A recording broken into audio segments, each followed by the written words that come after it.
All right.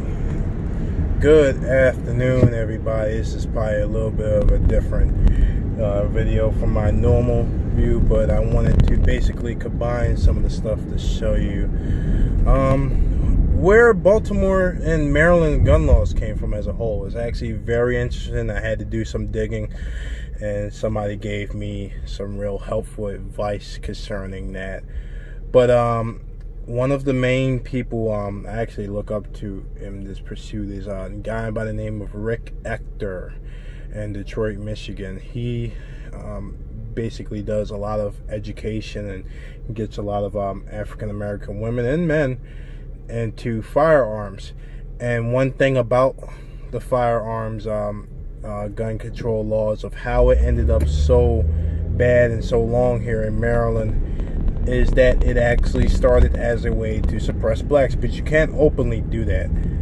And I'm just going to give you a bit of history in this first part. And one of the things that actually really prompted me to make this video is somebody told me about the recent riots, that are taking place. I said, look, they're rioting in Minneapolis. Thank God they're not doing it as bad here in Baltimore like the Freddie Gray riots back in 2015. And somebody was like, oh, no, insurance money will just take care of it. Everything will be taken care of. And what you're about to see in a second, that really isn't the point. And it doesn't fix everything. People take their businesses and leave. So this is the site of where most of the riots actually taking place, and around Pennsylvania Avenue. As you see, all this trash everywhere, boarded up homes for the most part. Now, I'm not sure if you can see up here this big dome to the right hand side corner of your screen, but this right here, let me see if I can pan over a little bit. This right here was a Jewish synagogue, and we have a lot of these around Baltimore, and they look really awesome if you ever come around here during the daytime. Now, one thing I was told as a kid is that when one of my family members was a kid, there used to be Jewish people, white people, Hispanic people all around this part of Baltimore. I'm around the Mondawmin area. This is where I passed around that synagogue. Behind was the subway station where that mom beat his son at, where it was basically the center of, some of the outlash from the Freddie Gray. And one of the main things that came from it was I'm talking about back in 1968, is that once those riots happened, the Jewish people said, what, screw this, I'm out. And before that, like I said, Baltimore City used to be one of the most populous cities in the nation, close to 1 million people. And when the riots happened and people started looting, burning down stuff, the Jewish people got out. They moved to Park Heights. White people got out. A lot of them moved to Dundalk. A lot of black people moved into the city. And then from there, it was mainly, gentrification. I mean, obviously it was gentrified, but then from there, it was a lot of more welfare, more money being poured into, raising single-parent households, more poverty, more drugs, more gangs, all of that stuff. But this was as a result of the 1968 riots. This is what a lot of people don't understand when, they think that that pouring money into it, insurance money is just going to fix the problem. In reality, it's not. You see all these boarded up houses and torn down houses, they try to rebuild it. If you see on the right hand side, they try to rebuild. In order to get rid of the crime, they'll pay a lot of state money in order to build up new houses to try to remove some of the crime. But it's expensive to live in, and the single parent, low income people aren't going to just go anywhere, so they end up pushing them outside into like Hunt Valley, other stuff like that, put Section 8, and it kind of just makes, you're just spreading around the issue basically. On the left here was the CVS that got burnt down. So this was basically the middle center of the action when it came to the Freddie Gray riots. And what a lot of people don't realize is, this used to be a very rich and vibrant area. Just this whole strip. I mean, it still is, but you know, it's just, I mean, look at this. You know, trash everywhere. Nobody social distancing. And all that other stuff. A lot of boarded up homes. But this looked like this before the Freddie Gray riots. That's good afternoon, and I'm just going back to the main part where I show you the text and some of what happened around the time when the May issue laws were started. Now, I got this off of a forum, but like I said, one thing about Maryland gun laws and even the origin of them is that they do not like to tell the public about the gun laws here. They keep it pretty much buried within the statute. They don't like to basically clarify to people, you know, even though Maryland MSP has some where they call it SOP, or, you know, they tell you some things or what is legal or what's not. They did not give you the complete list of the gun laws. So if you was looking on my video on what Maryland gun laws are, there are actually some localities have laws that will actually go against state preemption. But then you would basically have to challenge that in court later on. Now, going back to where a lot of these gun laws started is like you saw in California, like in Maryland, like what you see in Minnesota right now. After a huge riot takes place, the crime rate starts to spike up. More people start dying for senseless reasons, and this is on date August 20th. So as you see right now, crime is going up in Minnesota, New York City, and same thing in Baltimore, but luckily we didn't catch the wave of the riots. Now, the source I'm getting this from, I will post the link in the description so you can go to the link, but this is the thread, and it basically pulls up articles and from what happened in this around 1972.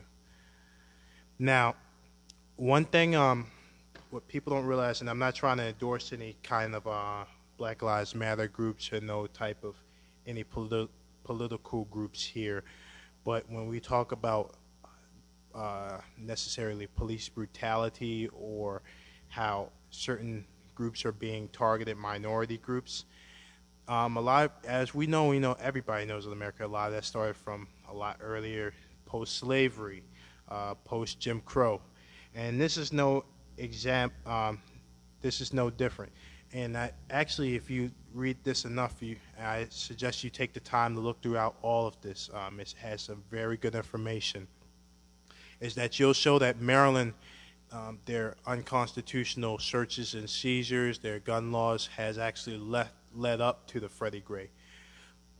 But we'll start back in the 1970s. So the 1972, two huge gun bills were put through, and it was called the Mandel proposal. It's kind of like the Mulford Act that kind of banned open carry back in California that Reagan was supporting. And basically around this time, that's basically what was going on. So they had two huge main gun bills. The main issue that we see today, that we're dealing with today, and stop and frisk. And basically, main issue, the only reason why Maryland didn't really become a no-issue state, and as you see on, this is an article from the Washington Post. Yeah, great article, by the way. They say they didn't go far enough. They should have had, they said the real gun control bill would have been the ones that would have banned private ownership of pistols altogether. So when you see in the more liberal state of Washington, D.C., this is what led up to the D.C. versus Heller, where they had basically a ban on operable firearms and handguns altogether. But before that, basically states had their free reign of doing whatever gun control they wanted, because the last case that the Supreme Court heard before then was in 1939, which was United States versus Miller on sawed-off shotguns, and they basically said that the Second Amendment only allowed you to carry weapons that the militia would use, and they did not consider handguns within the scope of the Second Amendment. And then it ended up being changed to self-defense. Now, that's one of the reasons, also another reason why Maryland has such strict gun control laws. As you see, a lot of the states, most of them, just about all of the May issue states, are in the northeast sector, and a lot of those states did not develop their own Second Amendment or a right to keep and bear arms for their own citizens because they were following the Constitution. I believe if you look in the Maryland Constitution, is that they openly support and trust the Constitution. Now, there were other states like Vermont that had an airtight Constitution that has allowed them to be a constitutional carry state from the 1790s. But up until the 1970s, Maryland was a constitutional carry state until this act was passed. And basically, what started this was, as you see right here, is, I guess the final straw was around 72 officers was report was killed the year before. And I'll go down to here is one of the main issues with this bill is like I said, May issue and also the stop and frisk one, because they basically had to take guns away from the people. In order for you to say that there's gun crime, you have to make gun laws. And the way they did that was by disarming the people, and this was the way they did it. And previously to that, the Supreme Court had an issue that they made a ruling that searches and seizures without probable cause was legal if they're looking for firearms. So, or if they say if it was for firearms, basically that was the probable cause. And this is where a lot of the stop and frisk bills that you see today came from. And I'll just read some of this. It says, Mandel held the measure of one of the major bills to pass through the session of the General Assembly. The bill was actually signed at 1:03 p.m. and takes immediate effect because it is an emergency measure passed by a 3/5 vote of both the House of Delegates and the Senate. Although it can be petitioned for referendum, its provisions continue to be law unless it is defeated in the November election. And as we know, it has remained the law of the land to date. And even around that time, it was a $15 gun permit application. And that's when the civilian oversight of that handgun permit review board that was recently abolished by the Democrats here, because we have a Republican mayor, that's when it was started as well. So, like I said, I encourage you to read this. I won't try to keep this too long for you. But one of the main things was, and I'll go into currently how this leads up to today, is that there were about 10 African American or black House members at the time. And I want to say it was a split 50-50 vote, or 14, here we go. They brought out a bitter division of the 14 black members of the House, half of whom supported the bill because of gun control.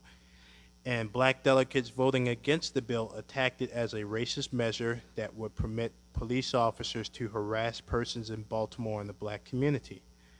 Now, when we fast forward today of how these stop and frisk laws came apart, is that, you know, amongst even the other gun control laws, is that this is what led up to the Freddie Gray incident. And after the Freddie Gray incident, there was a huge audit of the police force, and this is when the Obama administration just basically had to investigate and gut them inside out, and they found measures of bias and stuff. And going back to what I was talking about, a guy named Rick Ector, is that people think that, you know, we are fools, or, you know, we're just crazy people when we say that the gun control laws were targeted, you know, that they were fair and impartial, when in fact they were made for blacks. They just couldn't openly do it. And when you see the wear and carry laws came out, then that's basically when that ended a cycle of legal gun ownership to be able to carry a handgun for self-defense. Now, what do you think the state of Maryland is not backtracking at all? What you saw is that they put out the HQL. And the HQL, I would tell you, you have to basically get a permit to purchase now. And one of the things that they made it difficult, and they kept this in mind for minorities, thanks to also Brian Frost, is that because certain localities are able to regulate, which is an exception to the preemption in law, is they're able to regulate the discharge of firearms. Places like Baltimore City, Montgomery County, you cannot discharge a firearm outside of self-defense whatsoever. Therefore, when you try, there are no ranges in Baltimore. Somebody even tried opening a range for the cops down in Baltimore City. The Democrats were like, no. They actually blocked it. And now a lot of city police officers have to go outside in order to be able to train. But going back to that point is that it caused, you have to get your 4 hours of training. You have to fire one shot to God knows where. It doesn't matter as long as it's not going into somebody else. You give away your fingerprints. You go through a needless background check, which I found that background check it really doesn't take that long, but it's basically a mandatory 14 to 28 or 30-day waiting period, which they basically do in order to delay you a lot longer. But remember, this is after Heller, so Maryland doesn't want to push things too far. And then you get your HQL. A family member of mine, when he was actually going for his HQL, he had to actually take the nearest bus all the way up to Randallstown and walk about 6 miles on foot for 2 days in a row. Actually, maybe 3 days, I think, for his was a special case in order for him to get his HQL and wear and carry. That's how hard this state has purposely made it for the impoverished and minorities who are unable to travel that might want to be able to purchase a handgun. And now when we go into some of the other wear and carry things, is that yes, there is a lot of corruption that's going on in the state that just the state doesn't admit. At one point now, everything, since it's digital, I don't know how it's done, but one of the major corruptions that wear and carry had is that, if you knew a senator and if you were well connected, you would just attach one of their business cards, like Senator Barbara Murkowski or somebody else, into there, and then you would get it. Now, also, one thing about it is that, if you're disabled, there's really no feasible way for you to carry a rifle for self-protection. Some people, if you're disabled, you may be able to get a wear and carry permit, and if you don't, you can fight it, because technically under their law, how they describe it, that you have a heightened need and you're different from the normal person. It is very discriminatory. Also, another way that they kept their when you look at the Malpazzo versus Palazzi brief that got denied from the Supreme Court, Maryland was trying to say that they had a 93% success rate. One of the things that they did is that when they were doing paper, they had, this is one reason why they went to digital, is that they used to have tons of applications that they knew were not going to get denied. They would just have them sitting in the basement or underneath somewhere in Reisterstown Road, around Pikesville, 1111 Reisterstown Road. And every now and then a police officer would pull up a file that's going to get denied and would call the person to say, hey, we got your application, we know it's been 90 days, and we're going to end up denying you, but would you like to withdraw your application so you could get your $75 refund? You're not going to get the money for your training back, you're not going to get the money for your fingerprints, but a lot of people would withdraw their application. Now, it's going to be a little bit different now. I'm not exactly sure how things are done online. I was one of the last people to do mine through paper. But basically, this is what you're dealing with within the state of Maryland. I hope this clarifies some of the history of how Maryland ended up with their discriminatory gun laws and such. Please look at this link below. If you want to read the whole thread, it does give you the detailed information about how all of this stuff started. And basically, the next cases that I see that are up on deck for carry is Young versus Hawaii, and there are no issue state. And then there is a state, I'm not sure if they're challenging it further or what is going on, but it's called a case called Nysurper versus Beach, and they are in New York's district, and they are challenging their may issue clause too. But just like California, a lot of people don't remember is that if you look down here, one of the articles, it would show you after this was implemented, 30 other states were interested in this too.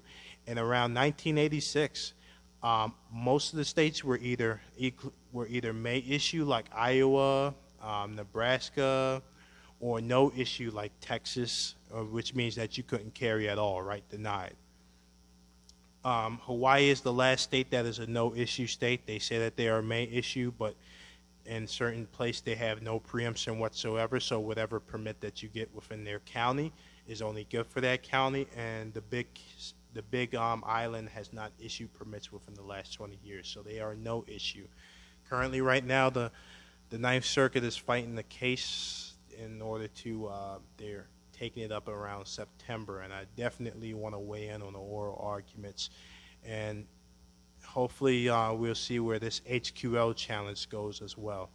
What you gotta realize right now is that it's becoming a lot harder for opponents to be able to outright ban firearms, because especially since the Ninth Circuit and other circuits are being overturned and more balanced, what they would start doing instead is making ownership more difficult, and basically destroying a cycle of ownership or people to be able to get your rights. All right, I hope this clarifies everything. I'm gone for good this time.